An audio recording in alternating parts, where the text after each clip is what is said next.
Natapos na natin ang 3 order na reef magnet. Nailagay na natin lahat, name and decorations. Hindi pa po yan tapos. Wait pa po tayo ulit matuyo.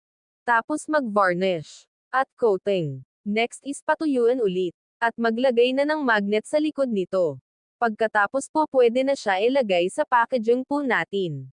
Papakita ko din po sa inyo paano mag-varnish and coating po nito.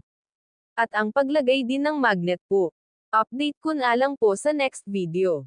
Next nito po pag wala na akong order gagawa na ko ng pang Christmas gift for CJ Ninangs and Ninangs.